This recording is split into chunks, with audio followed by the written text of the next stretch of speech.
ज्यादा से ज्यादा ना 2 एपिसोड और रह गए हैं, उसके बाद हम देख लेंगे कि भाई शामिर की सच्चाई जो है ना खुल गई है। तो वो एक्चुअली में वो सीन है नहीं है, शामिर का अपना ख्याल है।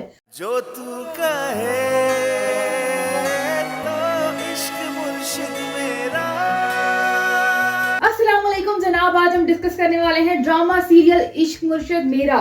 फाइनली वो मोमेंट आ गया है कि शिब्रा को रियलाइज हो रहा है कि वो फजल को पसंद करती है और दूसरी तरफ से फजल भी चाहता है प्रपोज करना, लेकिन जो उसने कहानियां इतनी फिक्स कर रखी है ना, वो टूटने का डर है और यही डर है उसको रोक रहा है कि वो शिब्रा को बताए। और यहाँ पे जो फजल की कहानी है ना, वो भी बहुत अच्छे से काम कर रही है। अगर उसको सब सच बता दिया तो जो कुछ भी खत्म ना हो जाए। वो जिसने डाली उसकी एक सहेली है जिसे वो बहुत पसंद करता है और वो सहेली का चक्कर जो है ना, वो कहीं ना कहीं शिब्रा को रियलाइज करा रहा है कि वो फजल को एक्चुअली में पसंद करती है। बात करते हैं लास्ट एपिसोड की, लास्ट एपिसोड में हुआ क्या। शिब्रा बार बार कॉल्स कर रही है फजल को, भाई तुम किधर हो, क्या कर रहे हो। और दूसरी तरफ सुकैना भी पूरी खबरें दे रही है कि शिब्रा ना किस तरह से वो मिस कर रही है फजल को। और इसी मिस करने का एक्चुअली में पता तब चलता है जब शिब्रा खुद से ही बातें कर रही होती है। कभी वो फजल बन रही होती है, कभी वो शिब्रा बन रही होती है और दोनों कैरेक्टर खुद ही एट अ टाइम कर रही होती है। इसी बीच में सुकैना आ जाती है और उसको सारे मामले का इल्म होता है और वो ये सारी अपडेट दे देती है फजल को। यहाँ पे शिब्रा बहुत ही क्यूट लग रही है और जो इसके एक्सप्रेशन आ रहे हैं बहुत ही मजेदार आ रहे हैं और जिस वो फजल की एक्टिंग कर रही थी वो भी बहुत ही क्यूट मोमेंट था ये वाला।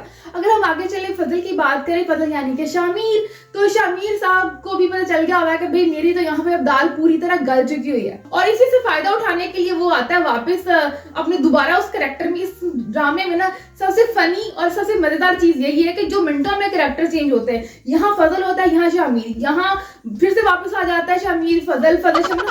हम कभी कभी कंफ्यूज हो जाते हैं, लेकिन वहां पे जो फजल है ना वो कहीं कंफ्यूज नहीं होता, वो कहीं कैरेक्टर चेंज नहीं करता। लेकिन नॉर्मली हम बात करें ना, अगर हम किसी और कैरेक्टर को कर भी रहे हो ना, तो हमारे एक्चुअल जो पर्सनालिटी होती है ना वो निकल आती है।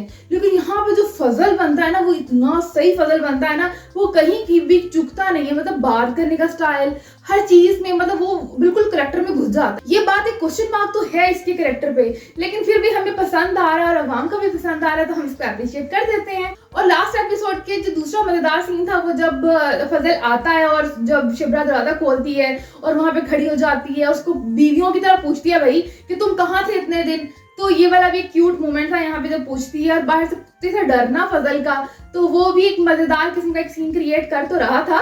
लेकिन पता नहीं शिब्रा जानना क्या चाह रही है, मतलब क्या जानना चाह रही है। बहन ने तुझे बता तो दिया कि उसकी अब सेटिंग हो रही है और उसका सेटिंग होना कहीं ना कहीं शिब्रा को जेलस फील तो करा रहा है। लेकिन यहाँ पे भी दोनों की केमिस्ट्री बहुत ही मजेदार लगी, तो ये भी हम अप्रिशिएट करेंगे। इसके बाद हम चलते हैं थर्ड वाले सीन पे, जो कि वो कमरे में होता है, फजल लेटा होता है और वो वहां पे खाना लेकर जाती है।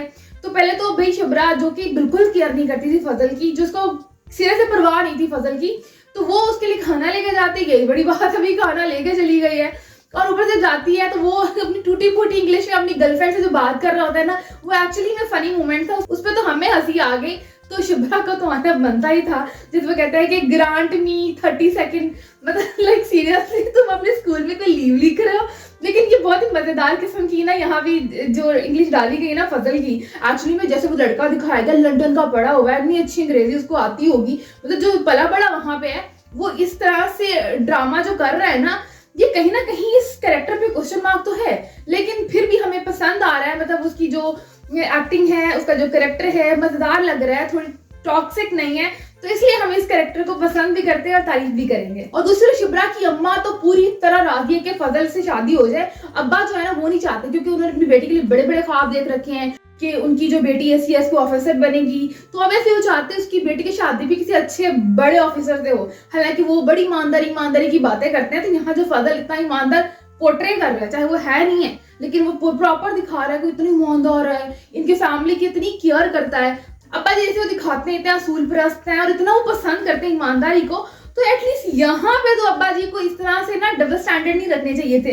लेकिन सही है, जहाँ अब्बा होते हैं ना तो वहां पे आप बाकी चीजों को भूल जाते हो। हालांकि ये बात वो सुकैना के टाइम पे नहीं भूले, इतना सा कॉम्प्रोमाइज भी था ना, चलो बेटे के घर के लिए कर लेते, लेकिन नहीं किया। लेकिन यहाँ पे शिब्रा के मामले में वैसे ना अब्बा जी ना थोड़ी सी करते हैं, जो सुकैना कहती है ना, हम भी अग्री कर रहे हैं इस बात से। लेकिन यहाँ पे ना सिर्फ सुकैना बल्कि उसकी अम्मा जो है ना, वो भी कोशिश कर रही है कि शिब्रा को रियलाइज हो कि फजल एक अच्छा इंसान है और इसके लिए अच्छा लाइफ पार्टनर हो सकता है। यहाँ तो तकरीबन सेटिंग हो ही चुकी है, बस एक और एपिसोड की मार है, यहाँ पे सारी मान जाने हैं। बट मसला रह गया उधर से जो कहानियां डाली हुई हैं, तो ये कहानियां जो कहीं ना कहीं शामिर को और फजल दोनों को, मतलब बात तो एक ही है ना, दोनों को तंग कर रही है, जो कि हम कमिंग एपिसोड में भी देख रहे हैं कि वो जो हमें सीन नजर आया ना एक्चुअली में, जहाँ पे वो कहती है कि शामिर साहब, वो शिब्रा कहती है, तो वो एक्चुअली में वो सीन है नहीं है, शामिर का अपना ख्याल है।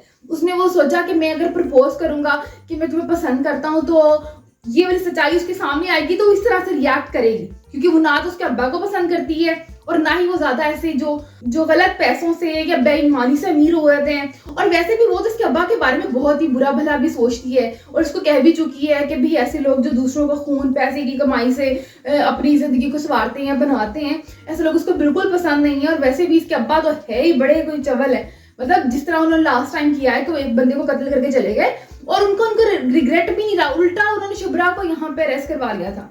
तो काफी सारे मसले मसाइल तो हैं, एक बार ये खुलेंगे तो फिर ही आगे चलेगी स्टोरी। एक बार तो शामिर को झटका लगना ही लगना, जो कि लग जाना चाहिए। हुण बहुत हो गई है, हुण बहुत एपिसोड हो गए ने, हुण इस तो बाद सानू बोर ना करो। तो जनाब ज्यादा से ज्यादा ना 2 एपिसोड और रह गए, उसके बाद हम देख लेंगे कि भाई शामिर की सच्चाई जो है ना खुल गई है। और उसके बाद सारों का जो रिएक्शन है वो तो हम जानते ही हैं कि सारे कहेंगे तू धोखा देता सी, फिर आहिस्ता आहिस्ता उनको रियलाइज होगा कि ये जो कुछ भी किया उसने, लेकिन उसकी इंटेंशन खराब नहीं थी। और ये सारा कुछ क्लियर करेगी सुकैना, क्योंकि सुकैना को सब कुछ पता था, कहीं ना कहीं घर वाले उसको बुरा भला भी कहेंगे तुम्हें सब कुछ पता था तो तुमने बताया क्यों नहीं। तो कहेगी भाई वो बेचारे के इंटेंशन तो ठीक थी ना।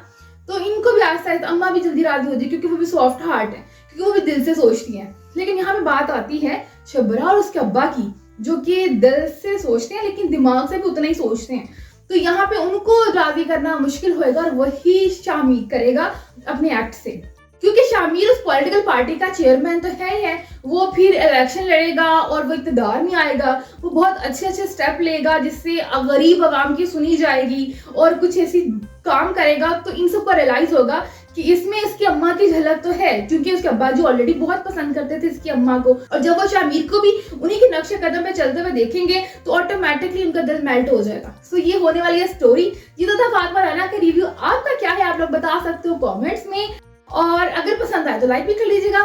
इसके साथ ही फातिमा राना को इजाजत दीजिएगा, अपना बहुत ज्यादा ख्याल रखिएगा। Tata bye bye.